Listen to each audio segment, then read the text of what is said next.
Nah, university sekarang itu membuat kita jadi ego.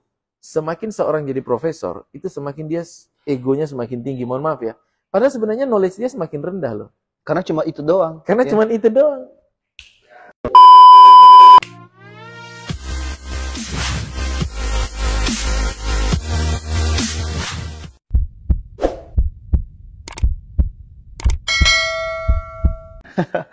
Oke, Assalamualaikum warahmatullahi wabarakatuh. Waalaikumsalam warahmatullahi wabarakatuh. Coach, ini dalam kehidupan sehari-hari betapa banyak orang dipusingkan antara memilih menjadi generalis atau menjadi spesialis. Artian bahwa ada orang yang pengen menjadi general aja deh. Semuanya dia ingin kuasai. Apakah itu baik atau buruk? Nah, sedangkan di sisi spesialis, dia terlalu kaku karena cuma itu yang dia bisa lakukan. Ketika dia diajukan atau diberikan sesuatu yang lain, dia angkat tangan. Nah, mungkin Coach bisa jelaskan bagaimana era saat ini, apakah kita sebaiknya menjadi spesialis atau generalis? Silakan Coach. Baik. Bismillahirrahmanirrahim teman-teman semuanya. Mudah-mudahan teman-teman semua sehat. Ini pertanyaannya menarik. Apakah harus jadi generalis atau jadi spesialis? Saya tuh mengikuti perkembangan sepak bola. Saya suka sepak bola dan hari ini tuh saya lagi baca berita tentang Aguero. Tahu Aguero? Aguero itu ya pemain Argentina. Mengomentari Cristiano Ronaldo. Iya, itu yang terbaru. Bahwa tendangan-tendangannya Cristiano Ronaldo yang gol itu dari tendangan bebas itu cuman beruntung katanya gitu. Oh, it's just a luck. Iya. Akhirnya dia dihajar oleh fans-fansnya Bang Dodo kan. Iya, jadi saya senang sepak bola ya. Jadi ada Cristiano Ronaldo. Cristiano Ronaldo saya belajar dia punya karakter yang luar biasa. Dia seringkali dibandingkan, di-compare dengan Messi ya. Messi. Nah, seandainya Cristiano Ronaldo atau Messi lah ya. Messi datang ke Makassar, misalnya nih ya. Terus saya tantang dia. Oke. Saya tantang Messi untuk main karambol. Belum tentu Messi menang. Iya, betul. Atau main lompat karet. Belum tentu Messi menang. Atau main bakiak. Tahu bakiak nggak yang di Jawa yang pakai kayu itu loh yang rame-rame. Oh iya itu ya. Yang naik ke atas. Itu juga. Itu belum tentu Messi menang lawan saya. Atau saya ajak Messi main bulu tangkis, bola tepok. Belum tentu Messi menang. Atau saya ajak Messi main tenis meja, belum tentu Messi menang. Atau saya ajak Messi main tenis lapangan, belum tentu Messi menang. Atau saya ajak duel kita berenang, siapa yang lebih cepat, belum tentu Messi menang. Tapi kalau main bola, kayaknya Messi akan gocekin saya dan 100-0 kayaknya tuh kalau saya ngelawan Messi itu ya. Betul. Artinya bahwa Messi itu ingin mengatakan gini, udahlah, gue tuh, kata Messi ya, yang lain-lain tuh, gue nggak bisa dah. Udah, gue nyerah dah. Tapi kalau lu mau main bola, gua rajanya, gitu. Gua yang paling hebat. Jadi setiap orang yang sukses, itu pasti dia sukses karena dia punya specialty dalam sesuatu. Semua orang yang sukses, pasti dia punya spesialisasi dalam segala sesuatu. Walaupun era saat ini, kebanyakan orang harus serba bisa gitu.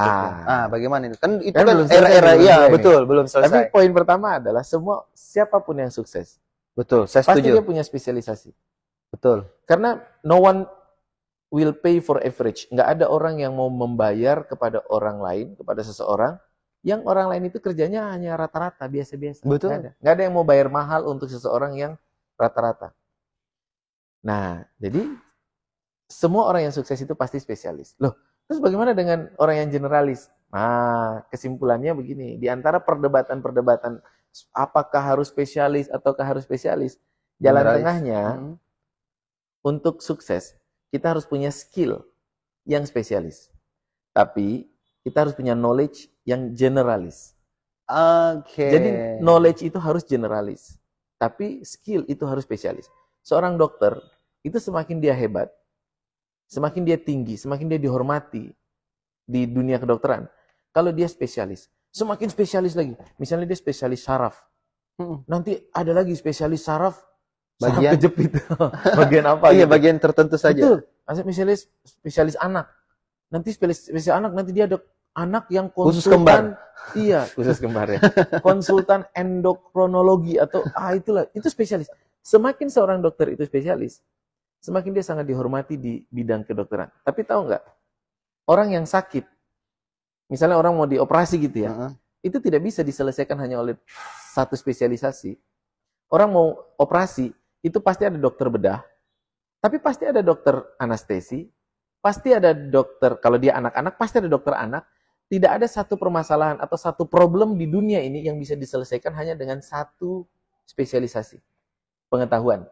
Butuh banyak sekali pengetahuan untuk menyelesaikan satu masalah. Misalnya gini, masalah kemiskinan. Ya, betul. Masalah kemiskinan itu tidak bisa diselesaikan hanya dengan ilmu disiplin ekonomi. Nggak bisa. Oh, Harus diselesaikan dengan ilmu ekonomi, diselesaikan dengan ilmu psikologi, diselesaikan dengan kriminologi, diselesaikan dengan apalagi. Banyak masalah, banyak disiplin ilmu indikator yang untuk menyelesaikan satu masalah. betul. Maka kalau kita hanya punya satu spesialisasi di knowledge, kita jadi rendah. Satu spesialisasi harus di skill, kita jadi tinggi. Tapi di knowledge kita harus wide. Di knowledge kita harus harus generalis. Nah, permasalahan kita hari ini kenapa kita nggak maju? Karena sistem pendidikan kita itu spesialisasinya di knowledge. Padahal saat universitas ya. Kayak kemarin kita cerita tentang siapa namanya? Mark Zuckerberg ya. Dia kan dari Unhar. Universitas. Saya dari Unhas dulu, Coach. Iya, Unhas. Dia Unhar. Iya, sebelahnya Unhas. Itu jadi bisa Unhar gini. itu apa ini, Coach? Unhar itu Universitas Harvard. Jadi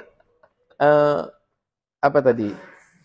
Di Indonesia, ya, di Indonesia, university itu konsepnya beda dengan university di Harvard atau di tempat lain. Apa bedanya? Bedanya begini, kalau di Indonesia itu sebutannya seharusnya bukan university, tapi fakulti. Misalnya gini, kita masuk di fakultas ekonomi, ya udah kita belajar ekonomi aja kan.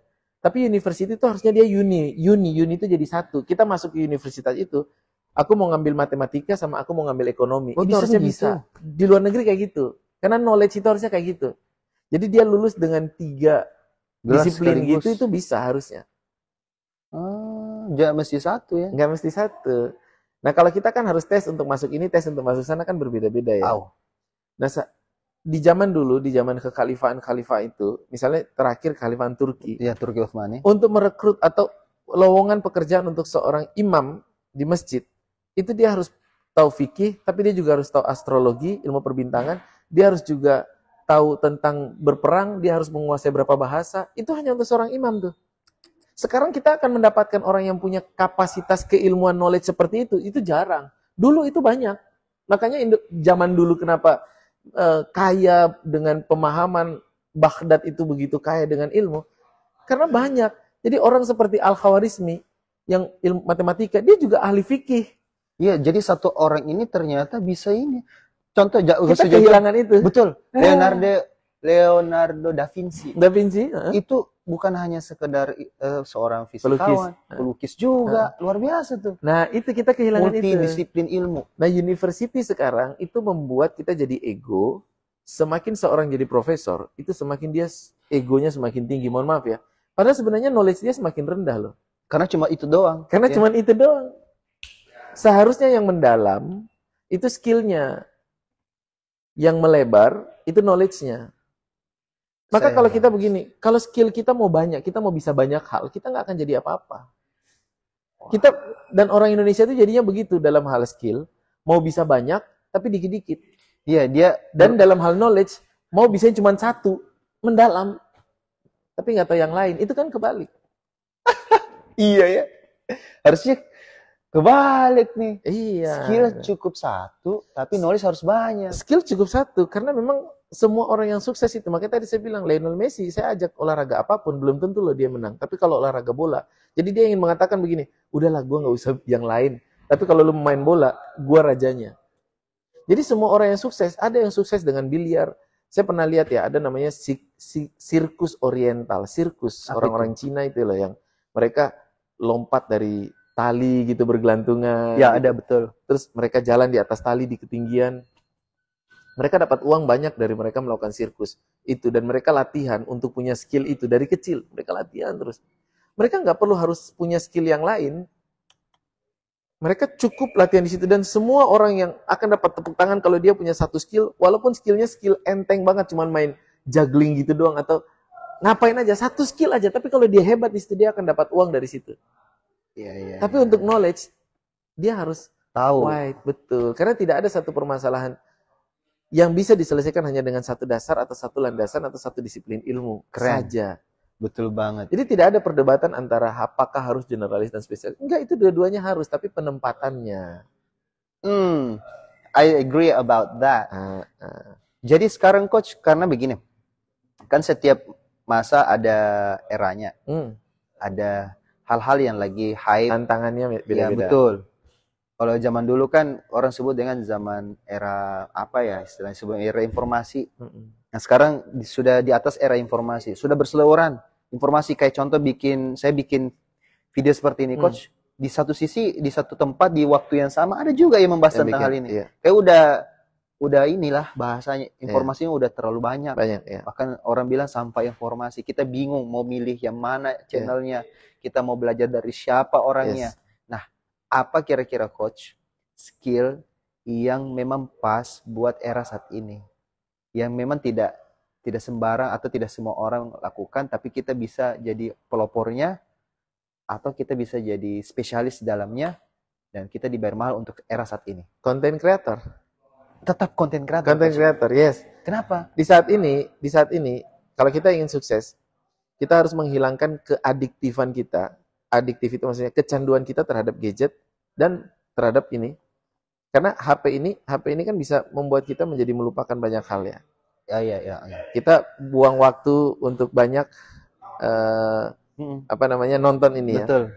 Dan untuk sukses kita harus bisa menghilangkan keadiktifan atau kecanduan kita terhadap gadget dan merubahnya menjadi produktivitas membangun konten dengan gadget. Dari adiktif ini. Jadi produktif. Produktif, betul. Dari adiktif keadiktifan menjadi produktivitas dalam menciptakan konten-konten.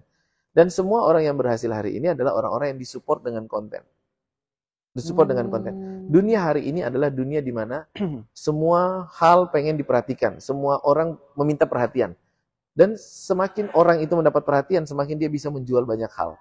Jadi kita sekarang sedang merebut perhatian orang-orang. Betul. Saling mencoba untuk merebut perhatian orang-orang. Betul. Dan orang yang mendapatkan perhatian paling banyak dia adalah orang yang bisa menjual apapun.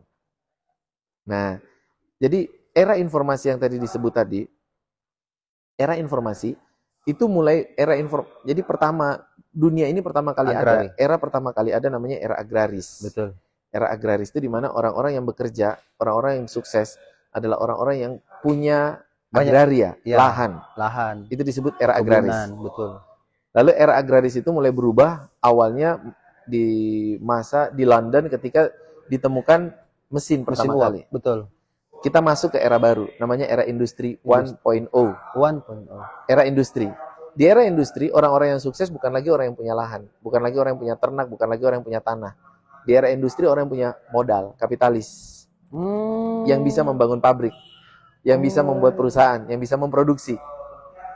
Nah, jadi marketing 1.0 itu adalah marketing yang produk oriented. Jadi orang yang membuat produk. Habis itu berubah ke customer oriented. Nah, sekarang udah customer oriented with social, jadi sosial ataupun environment. Sekarang marketing zaman sekarang. Tapi marketing zaman dulu adalah kita bikin produk apapun laku karena pesaingnya sangat sedikit. Ya, maka orang-orang yang sukses di industri 1.0 itu adalah orang-orang yang punya uang. Maka ada istilah namanya kapitalis. Itu salah kah adanya kapitalis atau netral? Enggak salah, itu zaman dulu ya. Oh, zaman dulu. Tapi zaman sekarang, di era sekarang nggak butuh kapital untuk sukses. Ya. Udah mesti ada modal besar lagi. Enggak, modal uang besar itu nggak butuh. Yang butuh adalah kita disiplin aja. Karena semua sumber daya untuk sukses di zaman sekarang itu sudah ada di internet. Nah, zamannya kan di zaman industri itu, 1.0. Lalu berubah lagi. Zaman industri itu berubah pertama kali ketika tembok Berlin itu runtuh. Betul. Pemisah antara Jerman Barat, Jerman Timur runtuh, masuk ke era baru, namanya era informasi. Oke. Di era informasi, orang-orang kaya, orang-orang sukses, bukan lagi orang-orang yang punya modal, tapi orang-orang yang menguasai informasi. Orang-orang yang bisa mengendalikan informasi. Mereka lah yang bisa menjadi pemimpin. Makanya presiden atau orang yang mau jadi pemimpin negara itu biasanya bikin koran, bikin TV, media harus dia miliki. Betul. Karena mereka merebut perhatian dan mereka mengendalikan informasi agar orang memilih mereka. Bikin framing bahkan. Betul, framing. Jadi sampai zaman sekarang. Jadi berita yang kita tonton hari ini di TV itu bukan berita yang mereka kasih free. Itu berita yang mereka ingin kita lihat. Dan ternyata Iya. Dan semua konten-konten yang diciptakan adalah konten-konten yang memang dibuat untuk agar kita lihat. Kita dibuat bodoh untuk, maaf ya, kita dibuat bodoh untuk melihat konten-konten yang konten-konten yang melenakan. Supaya mereka bisa mengambil hak, mengambil kendali, mereka bisa melakukan hal-hal besar. Ya. Maaf ya, sekarang laki-laki itu banyak yang lemah, banyak yang karena itu nonton konten-konten kayak gitu.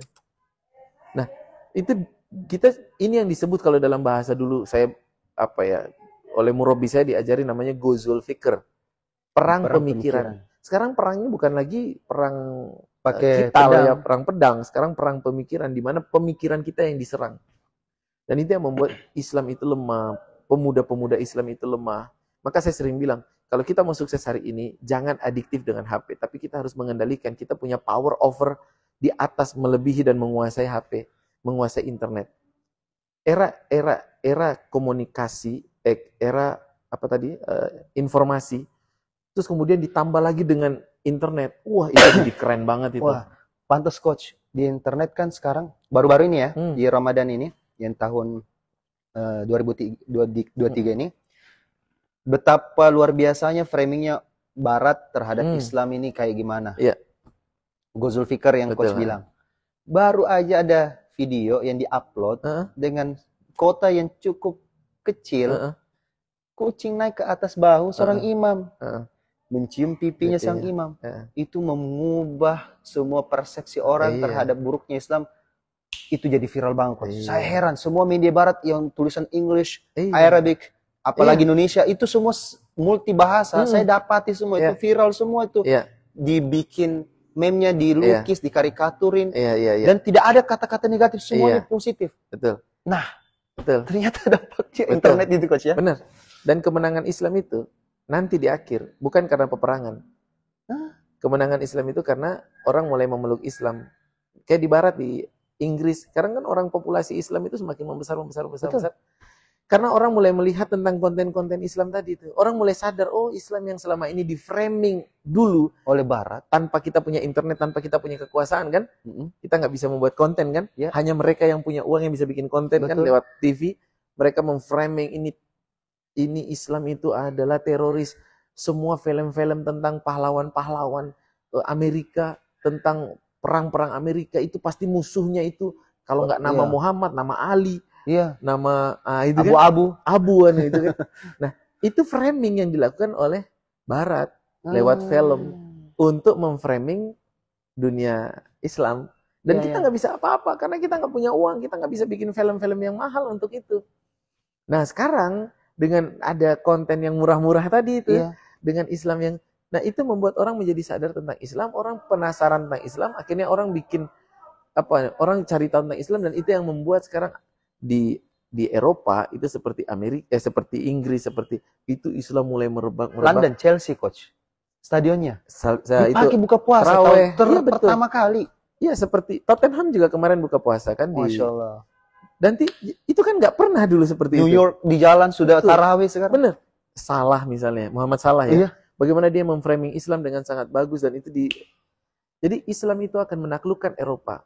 Menaklukkan, kan Rasulullah bilang, suatu ketika kita akan menaklukkan Konstantinopel. Konstantinopel ditaklukkan oleh Muhammad Al-Fatih kan? Betul. Lewat peperangan kan? Betul. Tapi Rasulullah juga bilang kan kita akan menguasai Romawi. Betul. Kita akan menguasai dan Romawi kan belum ditaklukkan. Romawi itu masih Eropa sekarang kan? Betul. Nanti akan kita taklukkan dengan itu, kelahiran.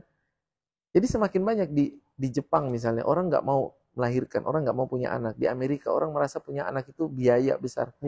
Orang Islam diajarkan punya anak. Rasulullah bilang punya anak sebanyak-banyaknya, nanti kita akan menguasai. Jadi Islam akan menaklukkan Eropa dengan jumlah kelahiran yang banyak. Sekarang nama bayi paling banyak itu di riset. Betul. Muhammad. Betul. Masya Allah. Betul. Nah, itu era informasi. Maka saya bilang kalau kita mau sukses, kita harus bikin konten terus-menerus. Bikin konten. Walaupun hari ini nggak ada yang like, nggak ada yang komen, nggak apa-apa. Orang lagi menyimak, orang lagi mengikuti. Orang lagi wait and see, orang lagi lihat. Ini mau dibawa kemana sih? Suatu ketika kita pasti boom, tinggal tunggu aja momen meledaknya. Kita tunggu aja momentumnya. Tapi harus konsisten, bikin konten. 1 tahun, 2 tahun, itu pasti akan jadi hebat. Jangan berhenti. Jangan Saya berhenti. sejak 2009, Coach. Betul. Tidak berhenti. Betul. Jadi bikin. Saya every single day, saya setiap hari bikin 3. Masya Allah, apalagi Coach nih. Setiap bikin- hari, Coach. Berapa lagi yang diupload, Coach? Kalau boleh tahu. 3, tadi habis barusan 3 selesai. Ngeri. Ini nih. Jadi 3 tadi saya kontennya tadi tentang pekerjaan leader, pekerjaan para pemimpin. Betul. Nah, jadi tadi saya bilang 5 pekerjaan para pemimpin. Pemimpin itu pekerjaannya 1 jadi storyteller, 2 jadi calo, 3 jadi cheerleaders. Iya, ada 5 pekerjaannya. 4 jadi mandor. Itu Nah, pekerjaan siapa lagi? dan kelima itu jadi atlet. Apa tadi kalau yang ini? Jadi leader. Oh, jadi leader. Leader itu punya pekerjaan tadi ada 5. Jadi saya cerita pakai. Sebenarnya ini ilmu dari Harvard.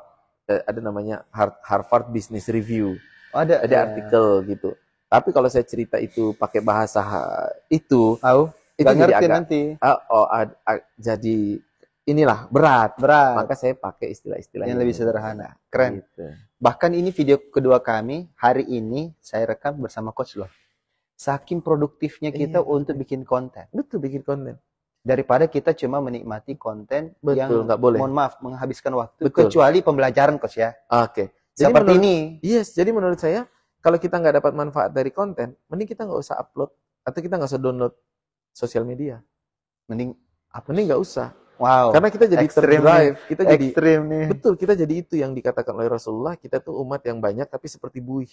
Aduh. Yang nggak punya kekuatan, yang digeser ke sana, digeser ke sini. Karena hanya mengikuti gitu aja. Di drive, betul. Nah, maka kita harus mengambil kendali. Caranya apa? Kita bikin konten. Pemikiran dilawan dengan pemikiran. Kita nggak usah maki-maki orang. Ya orang punya pemikiran kayak gitu. Kita anggap salah. Kita bikin konten tentang pemikiran yang Betul. kita anggap benar. Dan ada satu pihak juga, ini Muslim juga, Coach, sampai menyalahkan media. Nggak usah. Padahal- Memang kalau media salah, ya kita hajar lagi balik. Iya, pakai maksudnya si pemilik media, misal sekarang sosmed kan yang miliki siapa. media. Padahal kalau kita pakai medianya untuk bisa menyerang balik, faktanya sekarang framing tentang Islam malah makin membaik. Baik, betul, bagus. Padahal dia sudah bikin media ini untuk ini, tapi malah jadi senjata makan Tuhan. Betul, betul. Ini keren nih. Jadi kita tidak perlu mengutuk kegelapan. Betul. Kita pakai cahaya di dalam kegelapan itu sehingga kegelapan jadi tidak relevan. Betul. Asik. Jadi bahasanya katanya Rumi, tidak perlu mengutuk kegelapan. Asik. Yang harus kita lakukan cukup menyalakan lilin. Daripada mengutuk-mengutuk, Bilang, Iya. kenapa mati lampu nih? gitu. Ya dinyalakan aja lilinnya. Iya, pemerintah lagi yang disalahkan Oh, gara-gara iya, betul. mati lampu. Gara-gara Pak Jokowi ini semuanya.